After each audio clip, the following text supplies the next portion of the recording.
پھر تم اے گمراہوں جھٹلانے والوں البتہ کھانے والے ہو دھور کا درخت اور اسی سے پیٹ بھرنے والے ہو، پھر اس پر گرم کھولتا پانی پینے والے ہو، پھر پینے والے بھی پیاسے اونٹوں کی طرح۔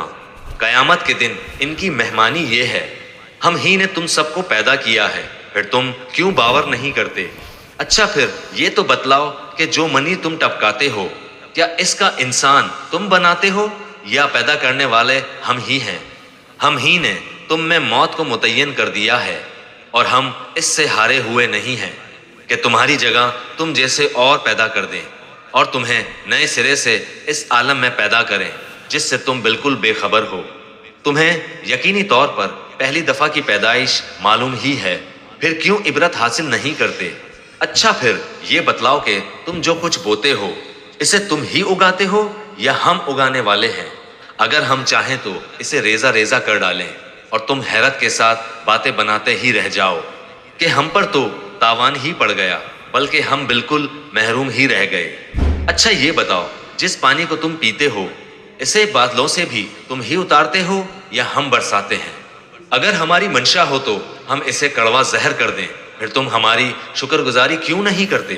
اچھا ذرا یہ بھی بتاؤ کہ جو آگ تم سلگاتے ہو اس کے درخت کو تم نے پیدا کیا ہے یا ہم اسے پیدا کرنے والے ہیں؟ ہم نے اسے سبب نصیحت اور مسافروں کے فائدے کی چیزیں بنایا ہے، بس اپنے بہت بڑے رب کے نام کی تسبیح کیا کرو۔ بس میں قسم کھاتا ہوں ستاروں کے گرنے کی، اور اگر تمہیں معلوم ہو تو یہ بہت بڑی قسم ہے۔ بے شک یہ قرآن بہت بڑی عزت والا ہے جو ایک محفوظ کتاب میں درج ہے جسے صرف پاک لوگ ہی چھو سکتے ہیں۔ یہ رب العالمین کی طرف سے اتارا ہوا ہے۔ پس کیا تم ایسی بات کو سرسری اور معمولی سمجھ رہے ہو اور اپنے حصے میں یہی لیتے ہو کہ جھٹلاتے پھرو؟ پس جب کہ روح نرخڑے تک پہنچ جائے اور تم اس وقت آنکھوں سے دیکھتے رہو، ہم اس شخص سے بنسبت تمہارے بہت زیادہ قریب ہوتے ہیں لیکن تم نہیں دیکھ سکتے۔ پس اگر تم کسی کے زیر فرما نہیں اور اس قول میں سچے ہو تو ذرا اس روح کو تو لوٹاؤ۔